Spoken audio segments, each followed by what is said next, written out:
queridos. Glórias a Deus. Maravilhoso é confiar em Deus no meio da provação. Amém? Que bom, né? Que culto maravilhoso até aqui. Até aqui nos ajudou o Senhor. E eu espero que a palavra do Senhor também venha ser alento para o teu coração. Hoje o Senhor colocou uma palavra diferente na minha mente para entregar à igreja. Já falei do amor de Deus, já falei do evangelho que Jesus nos ensinou a discipular. Já falei de tantas coisas nesse mês que está se encerrando hoje. Mas hoje Deus quis me dar uma palavra no meu coração para entregar a você uma palavra de alento. Uma palavra que vai trazer alento, que vai te fortalecer. Amém? Então abra sua Bíblia lá em Salmos 31, verso 9. E a mídia vai ajudar, vai colocar aqui. Hoje, basicamente, o sermão é só em Salmos. Salmos 31, verso 9.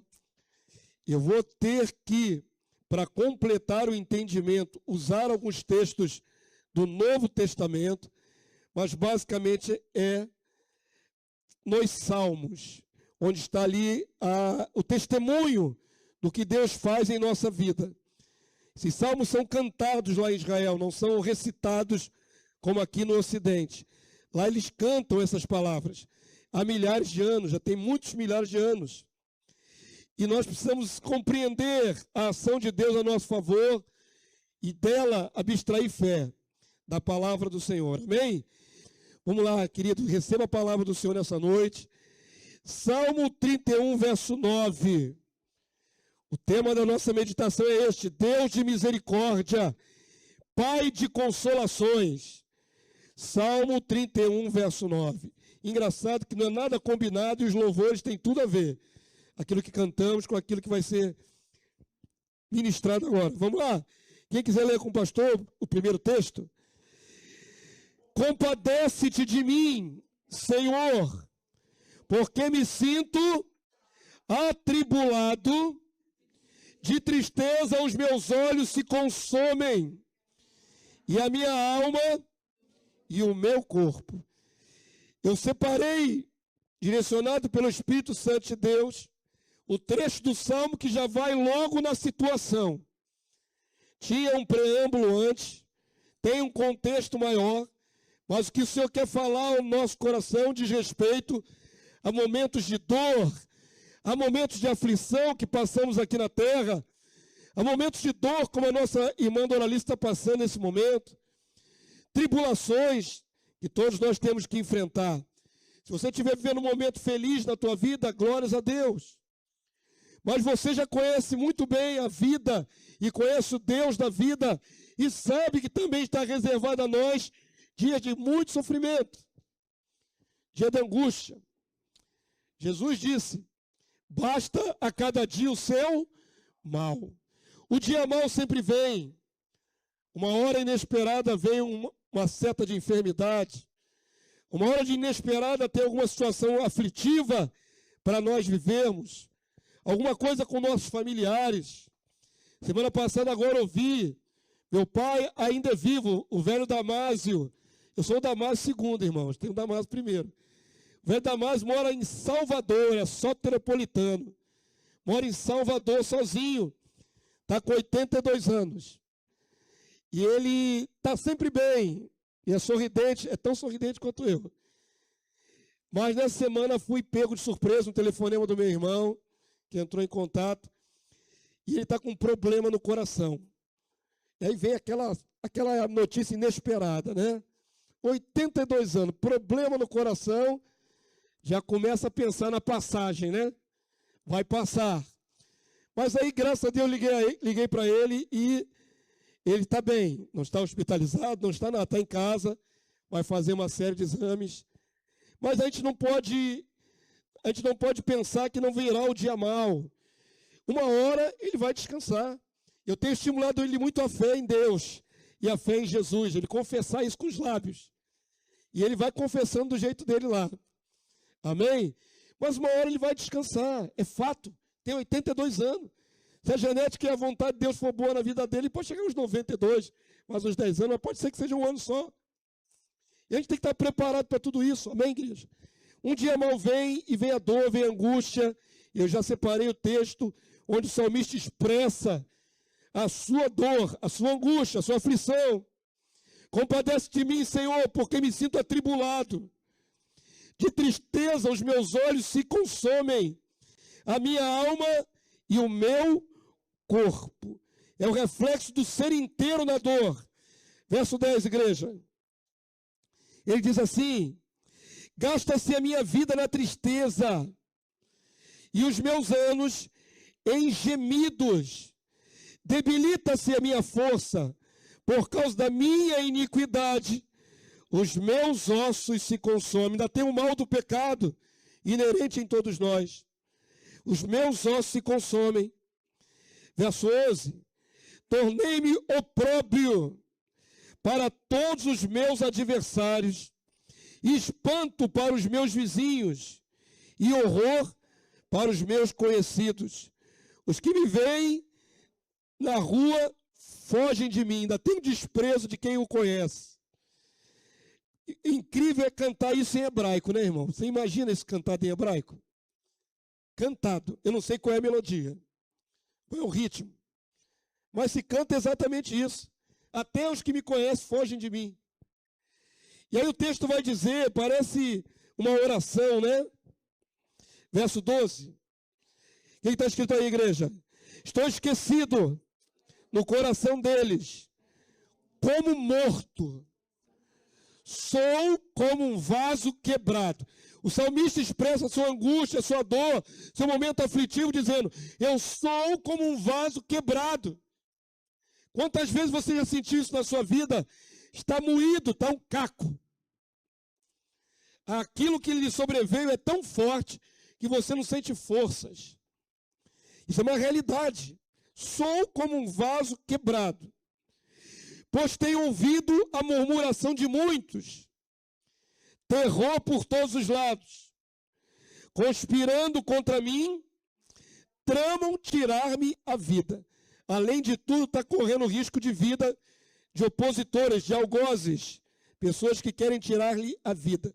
Imagina a angústia do coração de quem, inspirado por Deus, compôs essa canção. Querem tirar minha vida. Imagina.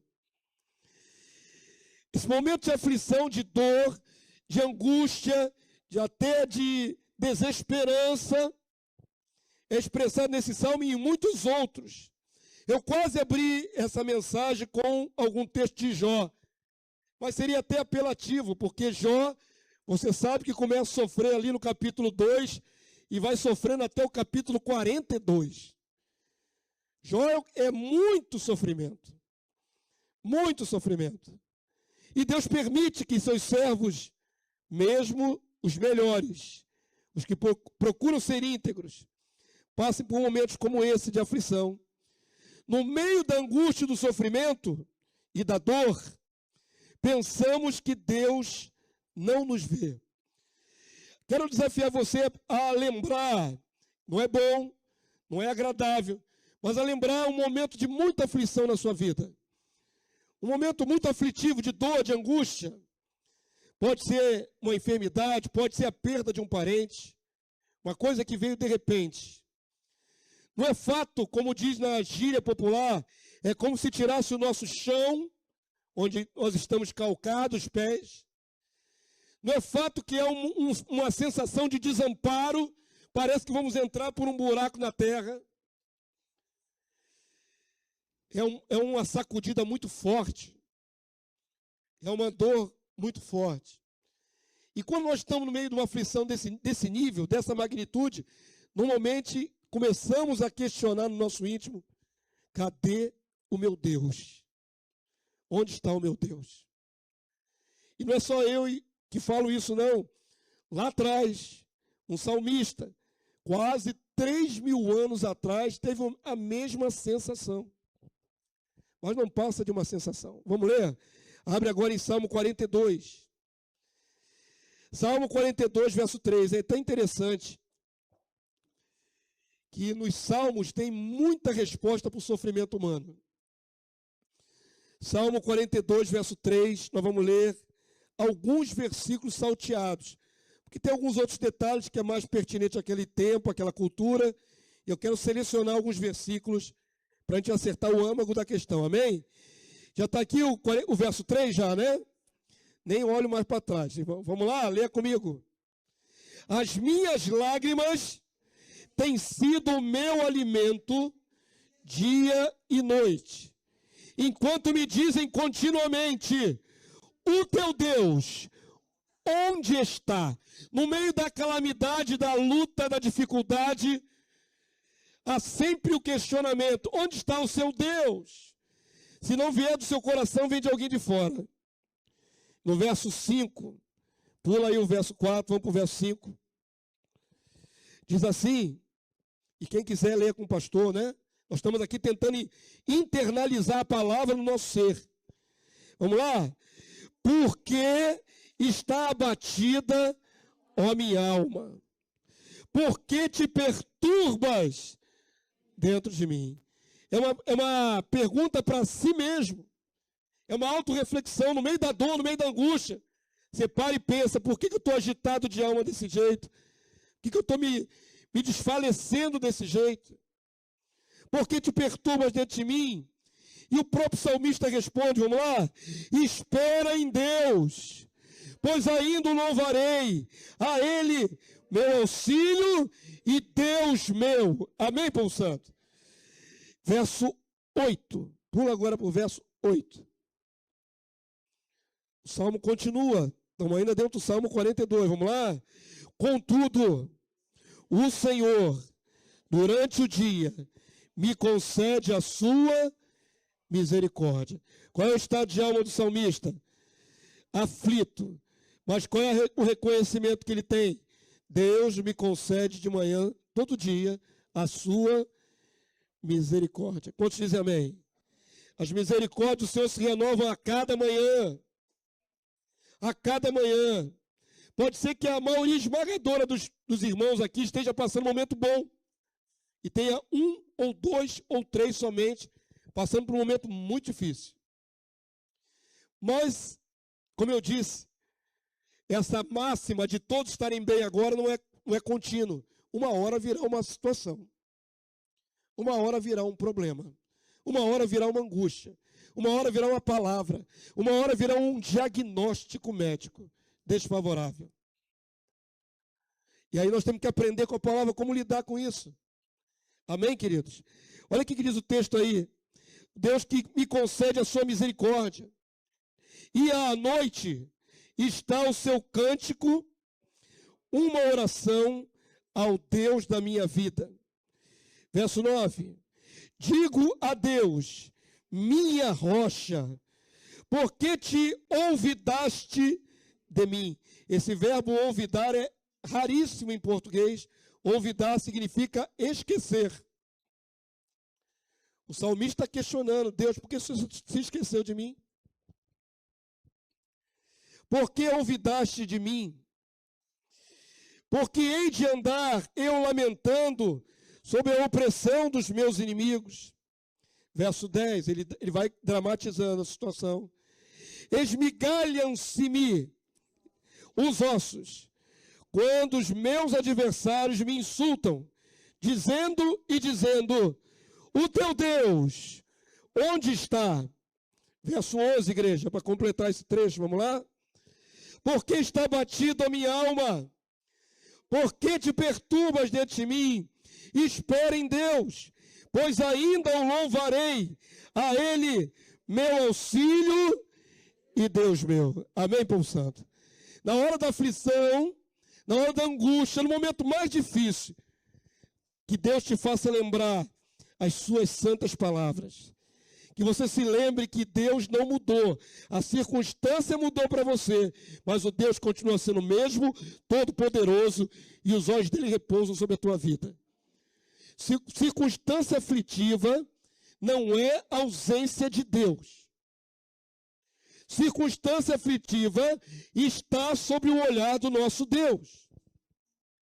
Nós que precisamos nos agarrar a essa verdade e esperar em Deus.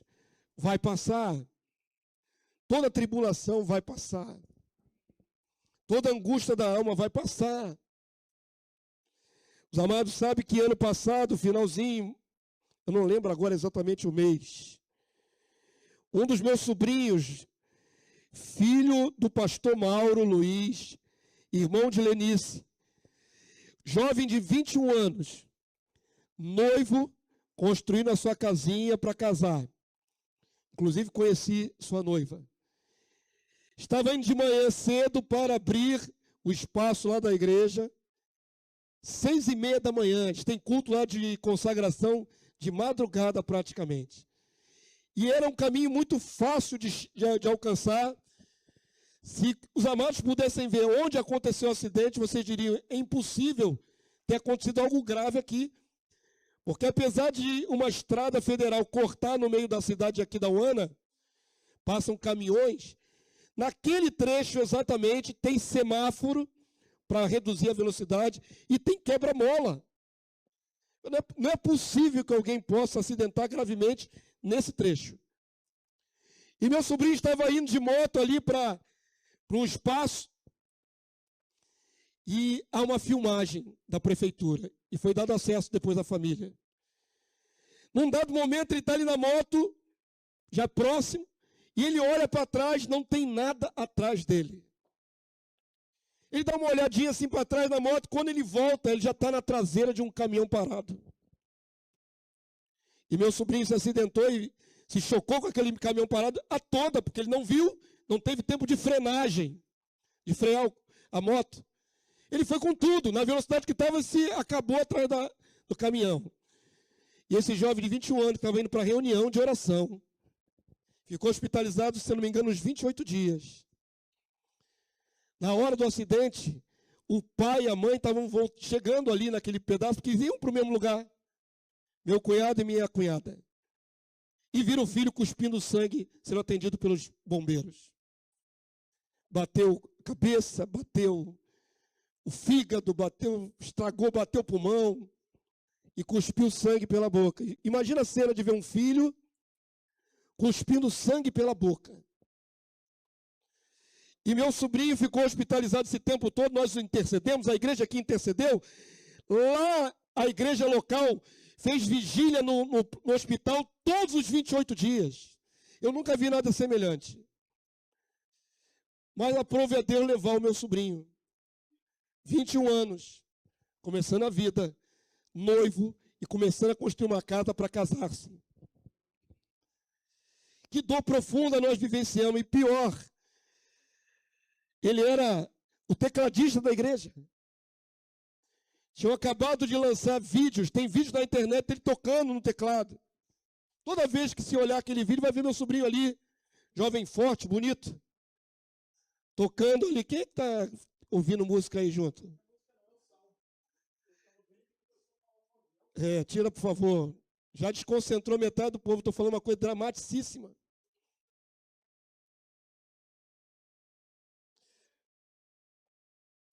Quando chegou a notícia que meu sobrinho havia falecido, meu cunhado, na véspera, estava acreditando que ele ia sobreviver, que Deus ia fazer um milagre.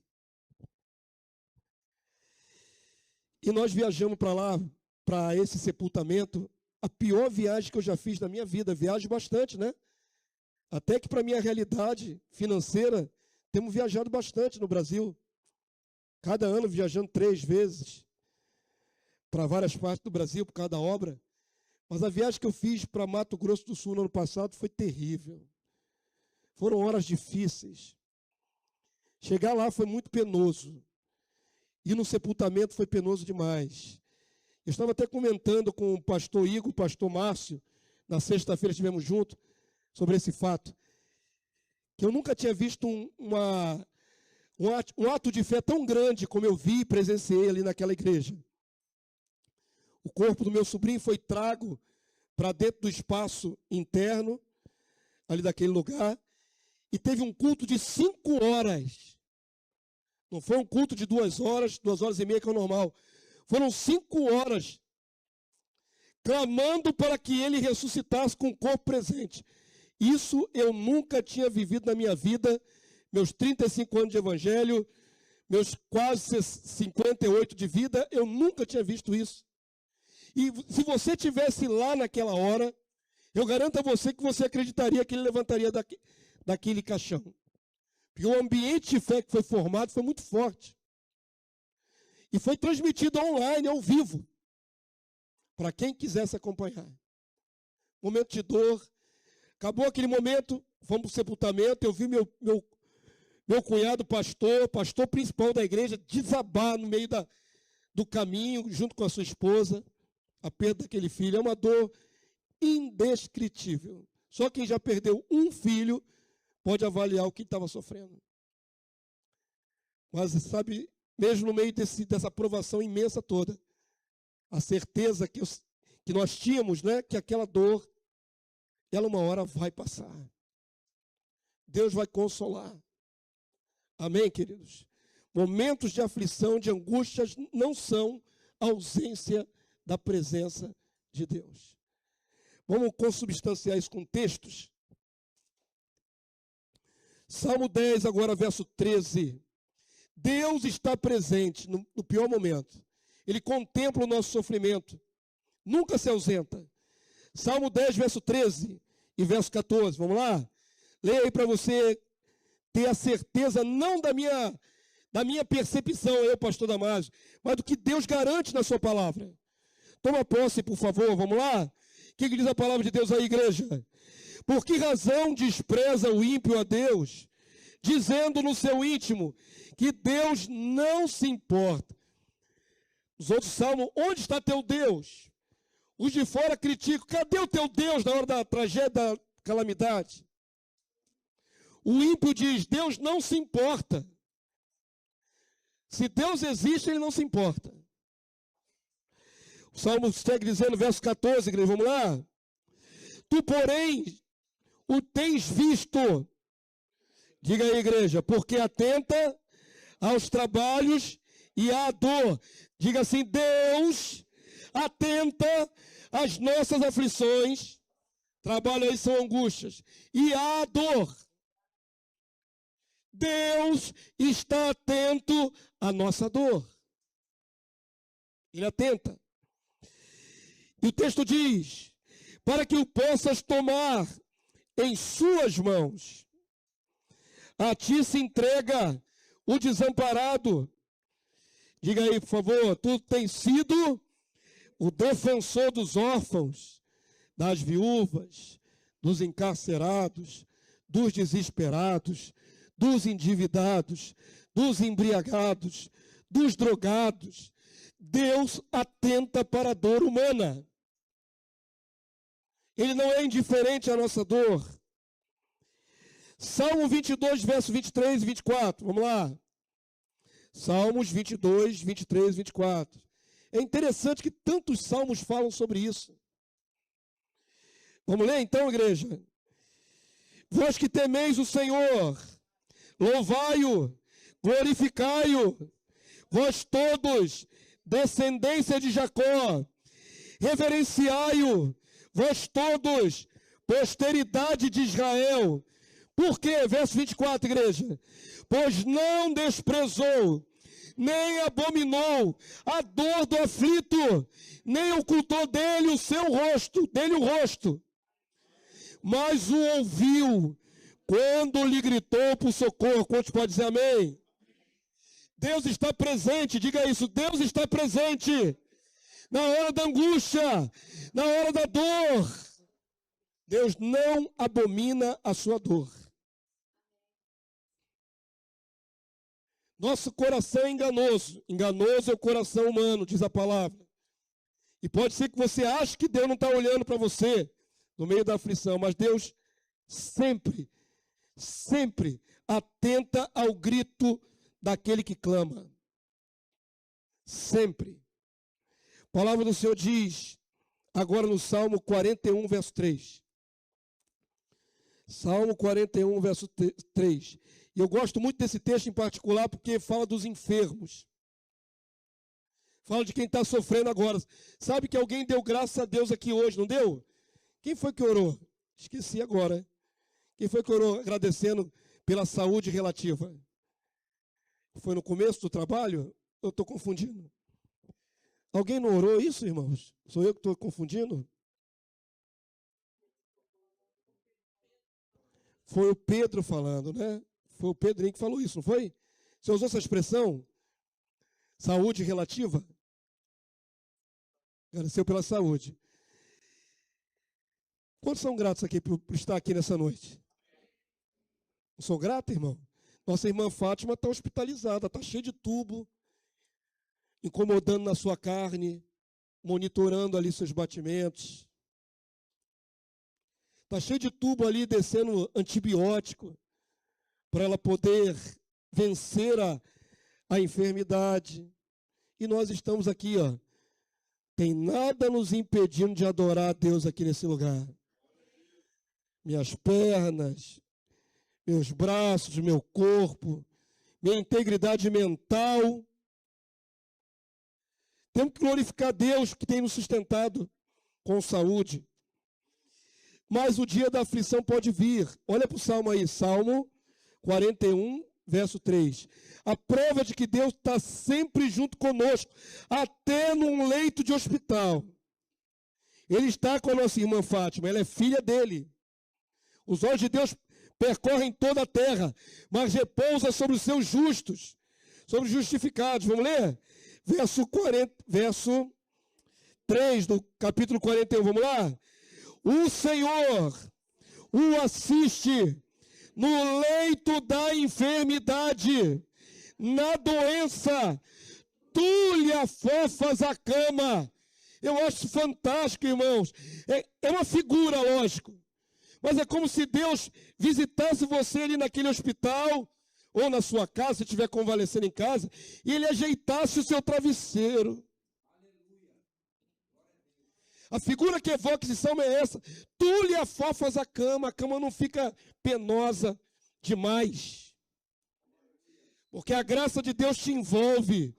E você se sente um pouco confortado no meio da dor física, da enfermidade. Quantos tomam posse dessa verdade? Na hora da minha enfermidade, Deus afofa a minha cama. Eu não vou passar nessa prova sozinho. Alguns de vocês já passaram por cirurgias, tiveram que ficar alguns dias internados. Amém? Você se lembra do período internado? E Deus não estava lá? E Deus não estava lá, Marquinho, Mariano, Carla, Beatriz. Deus não estava lá, Ivan. Deus não estava lá, Lídia. Deus não estava lá, Anderson, no seu cateterismo, nos estentes, né? Que estava colocando no seu corpo. Deus não estava lá, queridos. Ele afofa o nosso leito. Guarda esse texto. Ele pode consolar uma vida que esteja sofrendo. Às vezes é difícil achar esse texto no meio de tantos salmos. Guarda esse texto aí, ó. Ele é específico sobre enfermidade e a presença de Deus na hora da aflição. Salmo 41, verso 3. Sublinha, guarda, escreve no lado aí da Bíblia, faz uma chave. Você pode consolar uma pessoa com essa verdade. Vamos para o Salmo agora 46, verso 1. Salmos 46, verso 1.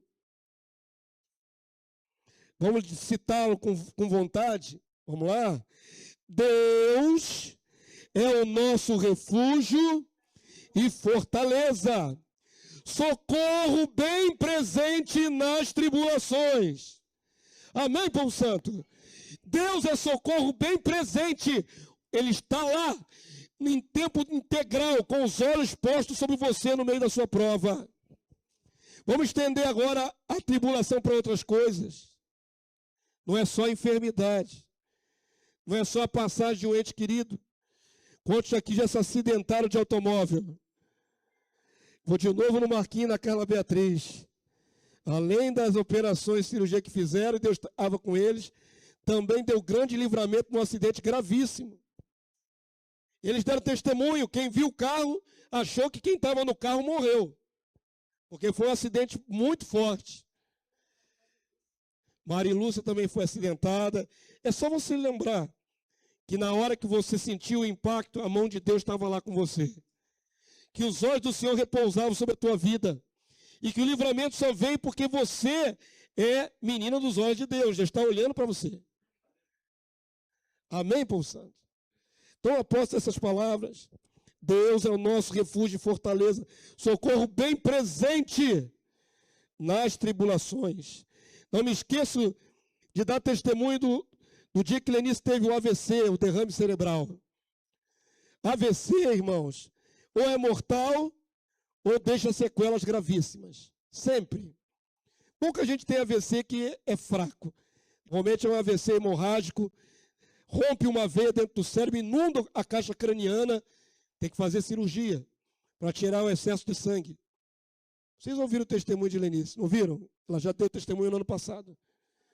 O que eu queria destacar é que enquanto a veia do cérebro dela entupia e neurônios morriam, a mão de Deus estava ali no cérebro de minha esposa. Por isso hoje você vê ela, e eu falei isso para ela ontem, eu quase não noto que minha esposa arrasta um pé. Ela tem deficiência locomotora, dá para perceber? Agora minha esposa esteve em cima de uma cama com metade do corpo paralisado, não movia uma falange do dedinho da mão direita, uma falange. Eu vi minha esposa com metade do corpo todo paralisado. Quando o médico olhou a chapa, o neurologista, ele foi vendo e mostrou para a gente aqui, tá vendo isso aqui? Essa linhazinha branca aqui dentro do cérebro dela é aonde foi morrendo. E palavras do médico, se descesse mais um pouquinho de nada, Lenice viraria um vegetal sobre a cama. Ela não ia perder só a locomoção motora, ela ia ficar completamente inerte sobre a cama. Aí o médico soltou essa, mas eu não sei o que parou. Ele foi vendo assim a descida, o trajeto da perda neural, aquela linha branca assim no cérebro. Ele falou, eu não sei o que parou. E nós na hora refletimos. Nós sabemos o que parou, foi Deus.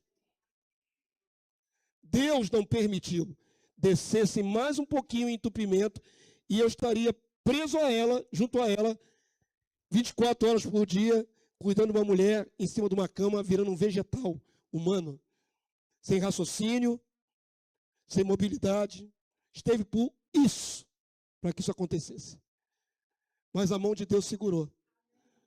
Amém, povo santo? Por favor, aí a sua Bíblia, mais um salmo, Salmo 56, verso 8. E eu sei, todo o processo que Lenice viveu para a recuperação, todas as fisioterapias, cada movimento celebrado, cada dedinho que voltou a mexer. Hoje minha esposa faz comida como qualquer dona de casa. Ela tem que fazer muita fisioterapia para o braço poder se movimentar. O braço era caído, morto. Ela não conseguia fazer um movimento. Esse movimento aqui não conseguia fazer. Hoje ela faz comida, ela pega ó, com as duas mãos assim, ó, e faz, e corta os alimentos. Anda na minha frente, não vejo praticamente nenhuma debilidade na sua locomoção. Mas eu sei que foi Deus que parou aquele derrame. Ela sabe disso. O quanto Deus é generoso, né, misericordioso, e nos assiste no momento da angústia. Salmo 56, verso 8, igreja, vamos lá? Contaste os meus passos quando sofri perseguições. Recolheste, agora preste atenção nessa expressão que eu quero que você grava ela na sua mente. É uma expressão linda, é uma expressão maravilhosa de acompanhamento de Deus na hora da angústia. Leia comigo, por favor, vamos ler de novo. Contaste os meus passos quando sofri perseguição. Significa que o olhar de Deus estava sobre o salmista enquanto ele sofria perseguição. Agora guarda essa expressão que vem aí na seguida. O que diz aí? Recolhestes as minhas lágrimas no teu odre. Pensa, irmãos, que figura lindíssima. Enquanto eu chorava aqui na terra, Deus vinha com sua vasilha e recolhia cada uma das minhas lágrimas. É isso que o salmista quer expressar. Essa presença e esse acalento de Deus na hora do sofrimento mais intenso. Recolheste as minhas lágrimas no teu odre. Não estão elas inscritas no teu livro? O Senhor não viu cada momento do meu sofrimento? O Senhor não tem diante de si cada segundo do meu sofrimento? O Senhor recolhe nossas lágrimas de aflição. Deus reage às nossas lutas, irmãos. Eu fiz você lembrar do seu sofrimento mais difícil. Fiz alguns se lembrar de sofrimentos de acidente. Fiz alguns se lembrar de sofrimento de internação por causa de cirurgia, por causa de uma dor. Mas existem outras dores que não são físicas. Existe angústia também e sofrimento mental. Uma aflição, uma situação mal resolvida, uma dívida. Estoura uma dívida muito grande, você não sabe de onde vai tirar dinheiro. São momentos de aflição, tanto quanto. Desnorteia o ser humano tanto quanto. Quantas vezes passamos por aflição nesse mundo? Quantas vezes? O que está reservado para mim, eu procuro nem ficar perguntando muito para Deus o que está reservado para os meus dias. Porque eu bem sei que pode vir um momento de aflição muito forte para a minha vida. Eu bem sei. E vou vivendo cada dia o seu mal, como diz o Senhor Jesus. Grato porque venci mais um dia na terra dos viventes. Quando chegar em casa e puder ali relaxar e descansar um pouquinho, e antes de dormir, eu agradecerei a Deus. Obrigado pelo domingo vivido até aqui. Até aqui me ajudou o Senhor. Você pode dizer isso? Até aqui me ajudou o Senhor. Toma posse disso em nome de Jesus. Deus não colocou essa palavra no meu coração à toa. Presta atenção. Tem alguma coisa, e eu não estou aqui fazendo profecia agoreira, não é esse o propósito. Mas o Senhor sempre nos prepara. Quantos têm essa experiência de receber uma palavra antes que aconteça alguma coisa? Quando não é uma palavra, é um sonho.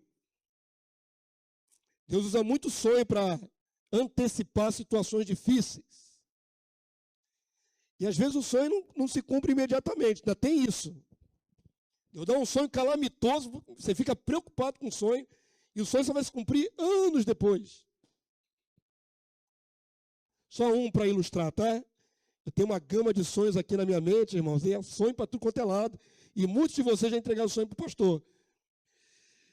Mas alguém teve um sonho comigo, e foi até o irmão André. O irmão André esteve aqui 2 domingos atrás, na escola de manhã, quando falamos de Israel. Irmão André, quem conhece do passado, né? Ele acabou de perder sua esposa. A irmã Rosona, já faleceu, tem uns 2 anos mais ou menos. Ele está só. Já tem uns 2 anos? Rosona? 1 ano e pouco? Chega a 2 anos não, né? O irmão André estava aqui conosco. Naquela ocasião ele fazia parte da congregação. Nós éramos da igreja Rio de Água Viva. Ele falou, na época eu ainda não era pastor, era irmão da Marte. Irmão da Marte, tive um sonho contigo. Me entrega o sonho. Todo mundo me entregava sonho mesmo. E aí no sonho, era na quadra de futebol onde a igreja se reunia. Nós estávamos naquela ocasião montando o tablado, né, e toda a aparelhagem de som na quadra de esporte da faculdade Primos. Era emprestado a nós aquele espaço. No final do culto tinha que desmontar tudo. Era uma quadra poliesportiva da faculdade, não podia ficar nada montado. E quem viveu sabe que vivemos ali aqueles anos todos, uns 5 anos mais ou menos ali, né? Bom tempo. O irmão chegou e falou assim, eu via você, irmão Damásio, eu via você conduzindo uma bola, tinha um jogo, uma partida de futebol. E eu não jogo futebol há muitos anos, irmão. Botando mais de 20 tantos anos na história. Mas no sonho dele, eu estava percorrendo com a bola no campo. E o detalhe interessante é que ele via que os adversários que vinham para mim, para pegar a bola, eram demônios. Tu já viu uma seleção de demônios? Um time composto só de demônios? Demônios futebolísticos. Era um sonho, irmão. Nem no sonho, né? Ele sonhou exatamente isso a meu respeito. E aqueles demônios, naquela partida ali, eles me cercavam, por detrás, por diante. Ele disse que ele nem conseguia me ver dentro. Eu estava cercado de demônios por tudo quanto é lado. E quando os demônios se afastavam e saíam, eu aparecia de novo, que ele tinha perdido de vista, e eu saía mancando, arrastando uma perna. Tu imagina tu recebe um sonho desse? Os demônios vão vir com tudo para cima de vocês, né? Você não vai sair ferido ainda por cima. Guardei o sonho no meu coração. Amém, irmão? Entregou? Guardei o sonho no meu coração. Levou 1 ano para se cumprir esse sonho. Cerca de 1 ano depois, tinha passado muito tempo. Eu estava deitado na minha cama, de noite, do lado de minha esposa. E de repente botei a mão na perna, estava doendo, começou a doer do nada. Uma dor miserável, uma dor que me acordou, que ficou ali agoniado o tempo todo. E aquela perna doía. De tal maneira que eu não conseguia sair da cama, não podia botar o pé no chão, de tanta dor. Na época, o pastor Acélio foi acionado, veio de carro, me pegou na esquina da minha rua, tem um centro ortopédico, ali na José Silva, tem um centro ortopédico, há poucos minutos, né? Desceu ali a minha rua, já está no centro ortopédico. Me levou lá. Quando chegou lá, o médico fez a chapa e falou assim: que esporte que o senhor fez para distender esse músculo dessa maneira? Eu falei: que esporte? Eu estava deitado em repouso. Ele falou: só acontece esse tipo de lesão com pessoas que estão fazendo um grande esforço. Mas aí eu me lembrei do sonho. Aonde é que que eu arrastava, irmãos? A perna. Não foi o braço, não foi outro lugar, foi a perna. 1 ano depois, deu essa distensão, engessou da minha coxa até o tornozelo. Eu saí de lá com a perna imobilizada assim, né? E a maioria de vocês não viu, porque estava vendo um seminário naquela época, lá na faculdade Primos, lá na quadra. Nós fizemos um seminário lá. Eu botei uma calça, hoje eu estou de brim, de jeans. Mas na época eu botei aquelas minhas calças de tergal larga e ministrei o seminário com a perna engessada da coxa até o tornozelo. A maioria de vocês nem percebeu, quem estava lá na época. Mas eu estava engessado, porque tinha tido uma distensão horrorosa, dormindo. Nunca mais aconteceu aquilo. Deus pode te dar um sonho, vai passar por isso, vai passar por aquilo. Eu nunca vou esquecer, irmão Orlando recebeu um sonho, antes que a sua esposa manifestasse câncer no seio, de que os dois passariam por um vendaval muito grande. Deus sempre antecipa, Deus sempre fala o que nós vamos viver. E muitos de vocês, eu poderia citar vários sonhos que me foram entregues, mas esse foi público. Lembra, irmão Orlando? Antes do câncer se manifestar, Deus avisou. Dentro de um furacão. Deus pode te dar uma palavra, você pode receber um sonho, você mesmo ter um sonho de uma coisa difícil, calamitosa. Fica firme. Os olhos de Deus continuam sobre a tua vida. Deus está contigo em todos os momentos. Vai passar. Você vai atravessar essa circunstância e você vai sair do outro lado. Amém, povo santo? Eu falei aqui sobre Deus Pai ser o protagonista desses atos todos. No Antigo Testamento, era Jeová, Yahvé, que era aquele que estava presente na hora da angústia. Mas hoje nós sabemos que temos alguém além de Jeová, que é por nós. Quem é esse que é por nós, irmãos? Nosso Rei Jesus. Agora nós temos 2 atuando por nós.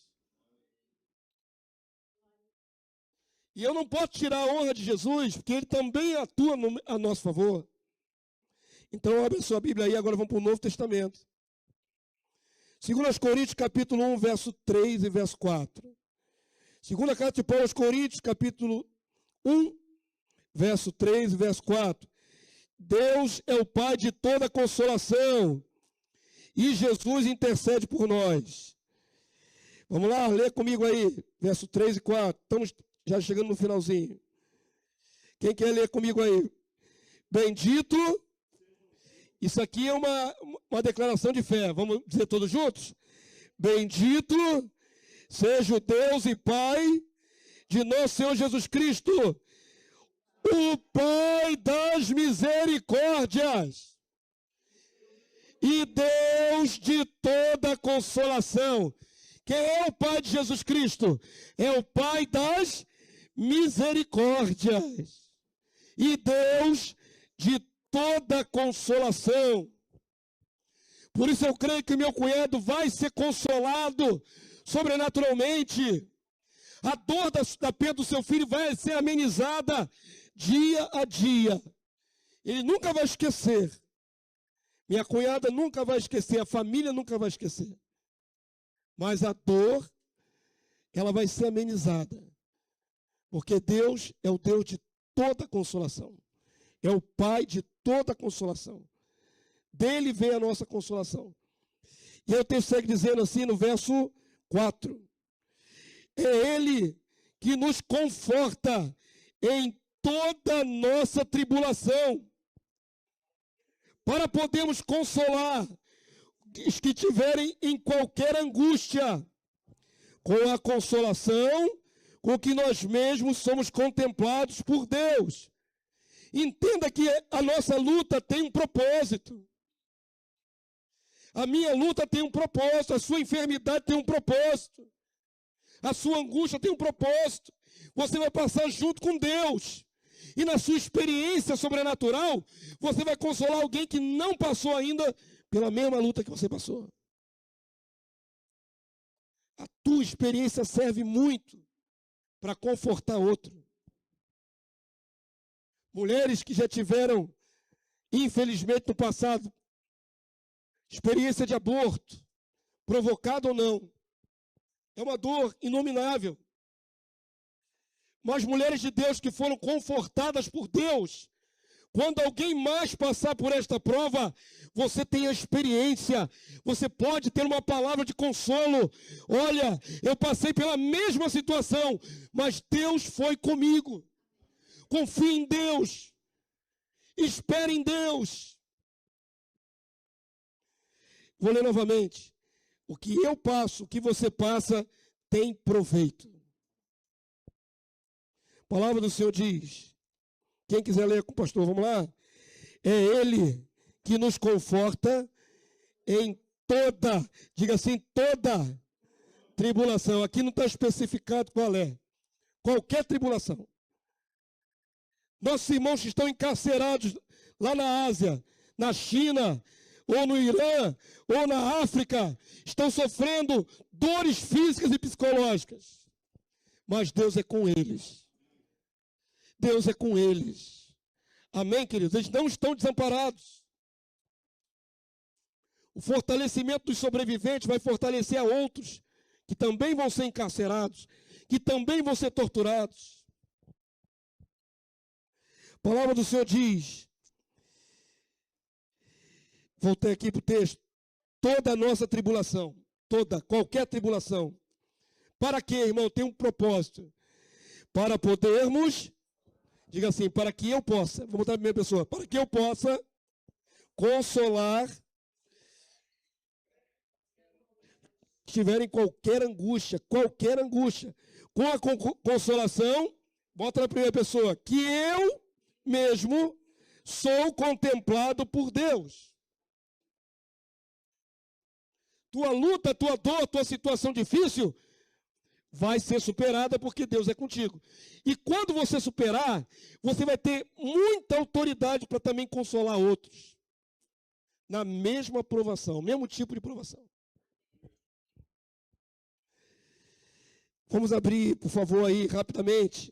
Primeira carta de Pedro, capítulo 2, verso 24. Estou chegando no final.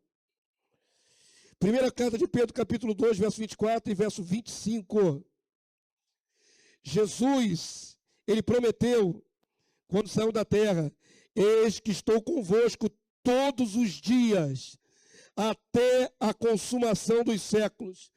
Eu quero que você veja que Deus Pai é o Pai de toda consolação, não é Jesus. Conseguiram perceber a diferença aí, irmãos?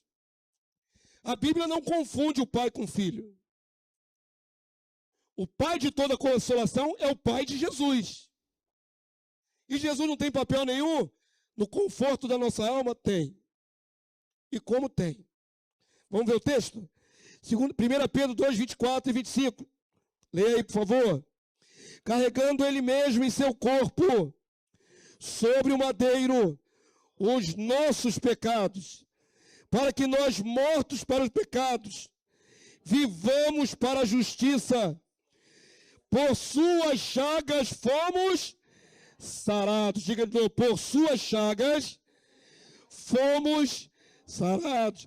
Pelas chagas do Filho de Deus, eu fui sarado. Meu conforto está aí. Ele morreu para ser propiciação pelos meus pecados e me dá vários livramentos. Por suas chagas somos sarados, sarados na alma, e a fé robustecida faz com que vençamos também lutas no corpo. Verso 25, igreja. Porque estáveis desgarrados como ovelhas, agora, porém, vos converteste ao pastor, e a expressão que eu amo, vamos lá, e bispo da vossa alma. Diga assim, bispo da minha alma. Palavra grega episcovos significa supervisor. Quem supervisiona está com os olhos em cima o tempo todo. Sabe quem é Jesus? Ele é o bispo da minha alma, ele é o bispo da sua alma. Ele te supervisiona o tempo todo. Você vai sair daqui agora, vai chegar em casa. O bispo da tua alma está velando por você. Você vai dormir um sono tranquilo ou agitado, mas o bispo da vossa alma está olhando por você. E quando você despertar do sono amanhã de manhã, o bispo da sua alma que não dorme, Jesus não precisa mais dormir. Deus que é junto ao Pai, Ele continuará velando por você. Quantos acreditam no que está escrito aqui? Diga assim, Jesus é o meu supervisor. Amém, queridos? Não importa a circunstância. Vamos finalizar Hebreus capítulo 7, verso 25. Hebreus 7, 25.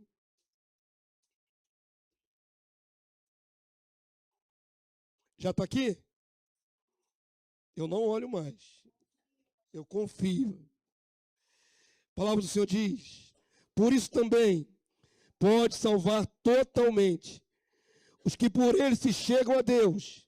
O que diz aí a palavra, irmãos? Vivendo sempre para interceder por eles. Vou recapitular. Na hora da angústia, o que nós pensamos? Deus não está me vendo. Deus deve estar olhando para o outro lado do planeta. Deve estar cuidando dos chineses. E eu estou aqui nessa dor. Deus, o Senhor não está me vendo? Deus te vê o tempo todo. Jesus vela pela tua vida o tempo todo. Nós temos dois.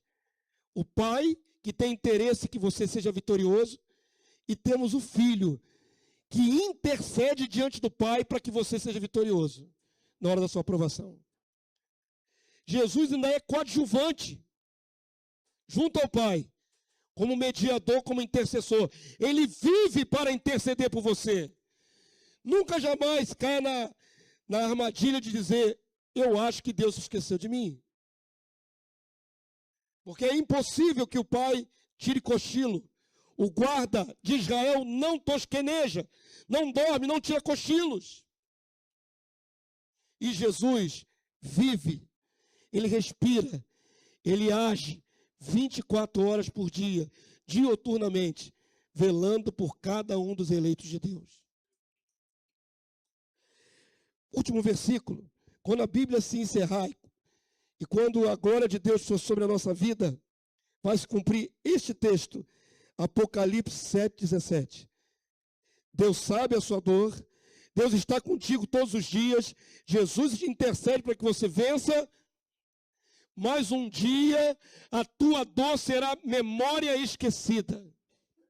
Um dia que você está sofrendo hoje vai ficar só no registro da sua vida. Deus tanto se importa com as suas lágrimas que Ele colhe num odre e registra as suas lágrimas. Deus registra o seu sofrimento. Mas um dia vai passar.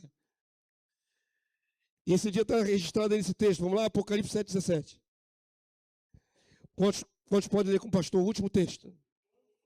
Pois o Cordeiro que se encontra no meio do trono os apacentará e os guiará para as fontes da água da vida. E Deus lhes enxugará dos olhos toda lágrima. Toda lágrima. Amém, povo santo? Não tem lágrima que vai persistir quando a glória do Senhor nos revestir. Ah, mas na minha vida eu fui tão sofrido. Mas na minha vida Deus reservou um caminho tortuoso, difícil, traumático. Mas na minha vida vieram tragédias, eu vivi tragédias, perdas. Deus sabe o quanto eu já chorei nessa vida. Quanta angústia já passou no meu ser. Mas Ele está te falando, vai acabar um dia, nenhuma gota de lágrima sairá dos seus olhos. Nenhuma. Nem meia lágrima. Nem marejar os olhos. Porque seremos tomados de uma plenitude de alegria, de gozo, na divinização do nosso ser. Amém, povo santo? Mas ainda não chegamos lá. Vemos isso como uma esperança. Mas hoje podemos contar com a presença de Deus todo o tempo, no meio das nossas angústias. Ele é socorro bem presente na hora da angústia. Vamos ficar de pé, igreja? Eu não sei para quantos vai servir essa palavra. Eu não sei para quantos. Não é o tipo de palavra que eu gostaria de pregar. Eu queria pregar outra coisa. Mas foi o que Deus colocou no meu coração. Então eu tenho certeza que tem um propósito. Sabe, irmãos, quando a Lenice teve o AVC, eu lutei por muitos anos na nossa grade da escola dominical, pedindo a Deus autorização para fazer o livro de Jó. Sabia que eu oro, né? Vocês sabem que o pastor de vocês ora. Nada é feito do acaso. Eu pedi muito tempo para Deus, quando é que eu vou poder fazer o livro de Jó? Pois foi justamente quando Deus me liberou o livro de Jó, para eu começar a ensinar a igreja, foi quando Lenice teve o AVC. Não é coincidência. Deus começou a me preparar ali no estudo da palavra. A angústia que viria seria grande. E Deus liberou para fazer naquele tempo. Ele me preparou. Preparou a igreja. Deus sempre nos prepara. Amém, queridos? Deus há de preparar na hora da angústia, na hora da dificuldade. Palavras como essa vão voltar na sua mente. Versículos que você leu hoje vão voltar na sua mente. O Espírito Santo de Deus nos fará lembrar tudo aquilo que o Senhor disse. Vai voltar na sua mente. Não se aterrorize, não se atemorize, não se diminua, não se desespere. O Senhor é contigo. Amém, queridos?